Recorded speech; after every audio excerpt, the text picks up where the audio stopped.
ہرقل شاہ روم نے قریش کے قافلے میں ایک آدمی بلانے کو بھیجا، اور اس وقت یہ لوگ تجارت کے لیے ملک شام گئے ہوئے تھے، اور یہ وہ زمانہ تھا جب رسول اللہ صلی اللہ علیہ وسلم نے قریش اور ابو سفیان سے ایک وقتی عہد کیا ہوا تھا۔ جب ابو سفیان اور دوسرے لوگ ہرقل کے پاس ایلیا پہنچے جہاں ہرقل نے دربار طلب کیا تھا، اس کے گرد روم کے بڑے بڑے لوگ، علماء، وزراء و امراء بیٹھے ہوئے تھے۔ ہرقل نے ان کو اور اپنے ترجمان کو بلوایا، پھر ان سے پوچھا کہ تم میں سے کون شخص مدعی رسالت کا زیادہ قریبی عزیز ہے؟ ابو سفیان کہتے ہیں کہ میں بول اٹھا کہ میں اس کا سب سے زیادہ قریبی رشتہ دار ہوں۔ یہ سن کر ہرقل نے حکم دیا کہ اس ابو سفیان کو میرے قریب لا کر بٹھاؤ اور اس کے ساتھیوں کو اس کی پیٹھ کے پیچھے بٹھا دو۔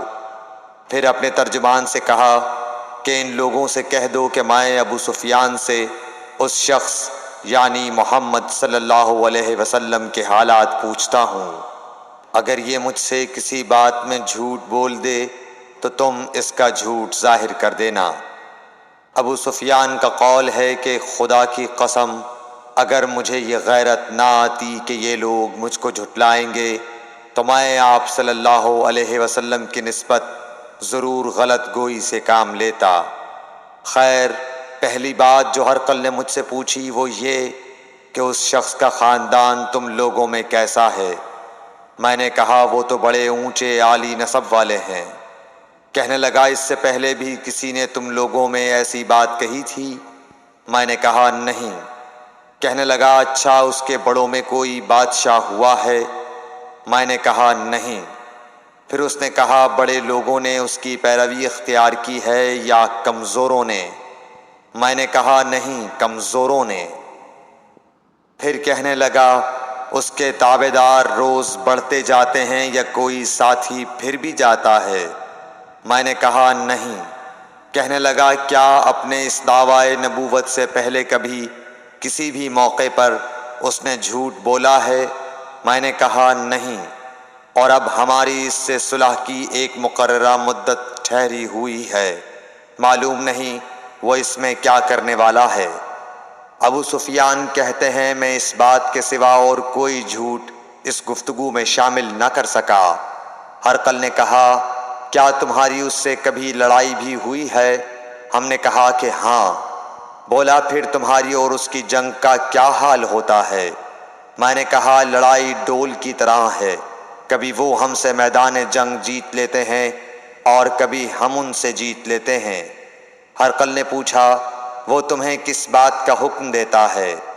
میں نے کہا وہ کہتا ہے کہ صرف ایک اللہ ہی کی عبادت کرو، اس کا کسی کو شریک نہ بناؤ، اور اپنے باپ دادا کی شرک کی باتیں چھوڑ دو، اور ہمیں نماز پڑھنے، سچ بولنے، پرہیزگاری اور صلہ رحمی کا حکم دیتا ہے۔ یہ سب سن کر پھر ہرقل نے اپنے ترجمان سے کہا کہ ابو سفیان سے کہہ دے کہ میں نے تم سے اس کا نسب پوچھا تو تم نے کہا کہ وہ ہم سے عالی نسب ہے، اور پیغمبر اپنی قوم میں عالی نسب ہی بھیجے جایا کرتے ہیں۔ میں نے تم سے پوچھا کہ دعویٰ نبوت کی یہ بات تمہارے اندر اس سے پہلے کسی اور نے بھی کہی تھی؟ تو تم نے جواب دیا کہ نہیں۔ تب میں نے اپنے دل میں کہا کہ اگر یہ بات اس سے پہلے کسی اور نے کہی ہوتی تو میں سمجھتا کہ اس شخص نے بھی اسی بات کی تقلید کی ہے جو پہلے کہی جا چکی ہے۔ میں نے تم سے پوچھا کہ اس کے بڑوں میں کوئی بادشاہ بھی گزرا ہے تو تم نے کہا کہ نہیں۔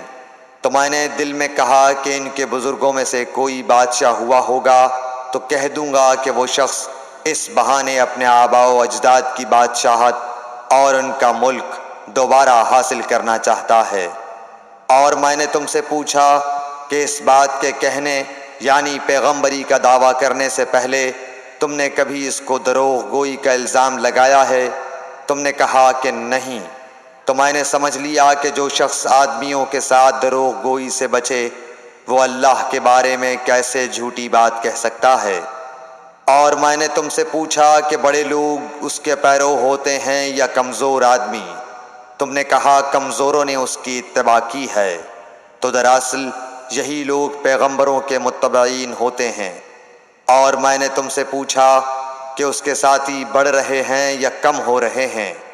تم نے کہا کہ وہ بڑھ رہے ہیں، اور ایمان کی کیفیت یہی ہوتی ہے حتیٰ کہ وہ کامل ہو جاتا ہے۔ اور میں نے تم سے پوچھا کہ آیا کوئی شخص اس کے دین سے ناخوش ہو کر مرتد بھی ہو جاتا ہے؟ تم نے کہا نہیں۔ تو ایمان کی خاصیت بھی یہی ہے، جن کے دلوں میں اس کی مسرت رچ بس جائے وہ اس سے لوٹا نہیں کرتے۔ اور میں نے تم سے پوچھا کہ آیا وہ کبھی عہد شکنی کرتے ہیں؟ تم نے کہا نہیں۔ پیغمبروں کا یہی حال ہوتا ہے، وہ عہد کی خلاف ورزی نہیں کرتے۔ اور میں نے تم سے کہا کہ وہ تم سے کس چیز کے لیے کہتے ہیں؟ تم نے کہا کہ وہ ہمیں حکم دیتے ہیں کہ اللہ کی عبادت کرو، اس کے ساتھ کسی کو شریک نہ ٹھہراؤ، اور تمہیں بتوں کی پرستش سے روکتے ہیں، سچ بولنے اور پرہیزگاری کا حکم دیتے ہیں۔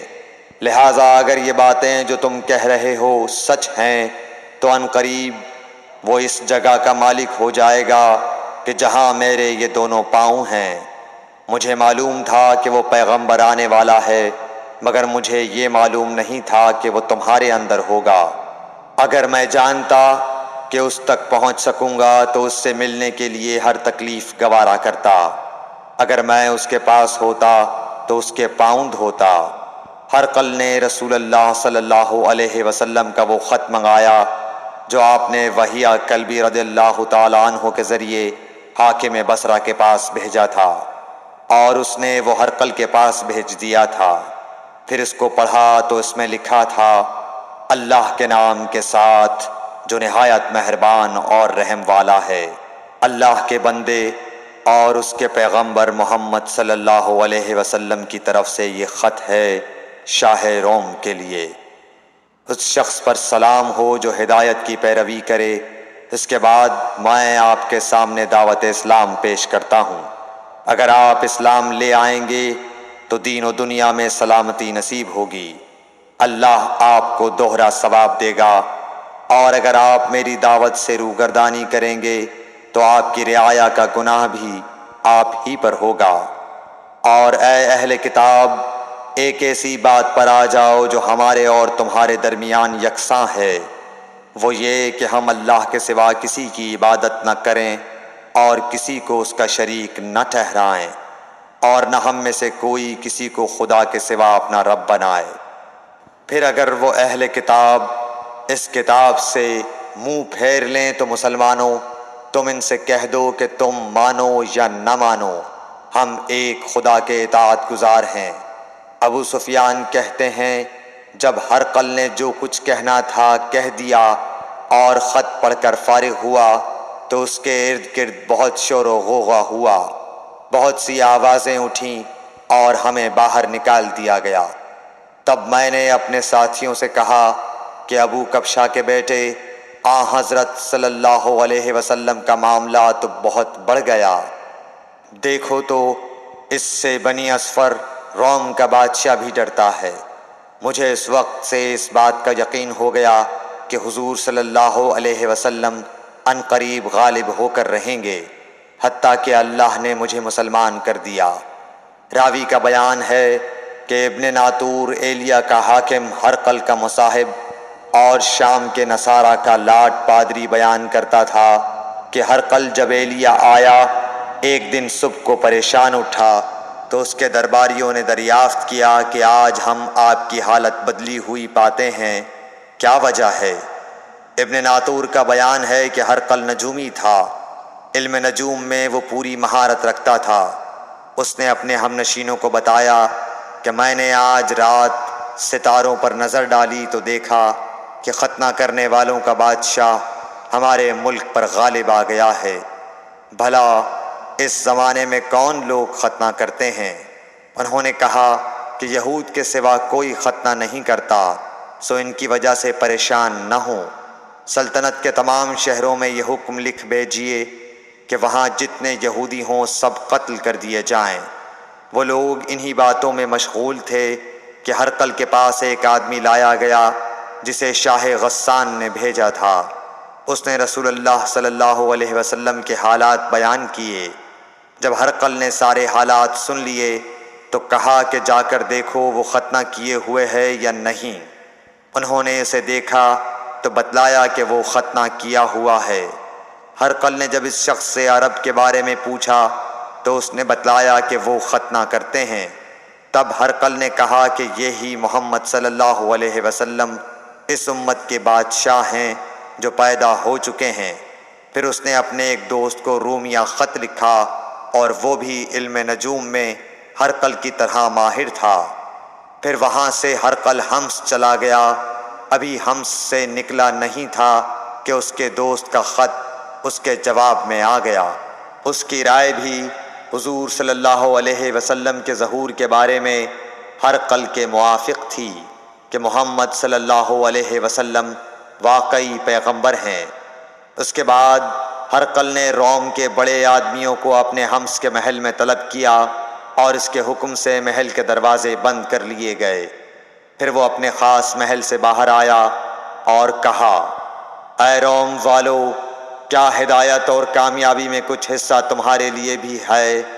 اگر تم اپنی سلطنت کی بقا چاہتے ہو تو پھر اس نبی صلی اللہ علیہ وسلم کی بیعت کر لو اور مسلمان ہو جاؤ۔ یہ سننا تھا کہ پھر لوگ وحشی گدھوں کی طرح دروازوں کی طرف دوڑے مگر انہیں بند پایا۔ آخر جب ہرقل نے اس بات سے ان کی یہ نفرت دیکھی اور ان کے ایمان لانے سے مایوس ہو گیا تو کہنے لگا کہ ان لوگوں کو میرے پاس لاؤ۔ جب وہ دوبارہ آئے تو اس نے کہا، میں نے جو بات کہی تھی اس سے تمہاری دینی پختگی کی آزمائش مقصود تھی، سو وہ میں نے دیکھ لی۔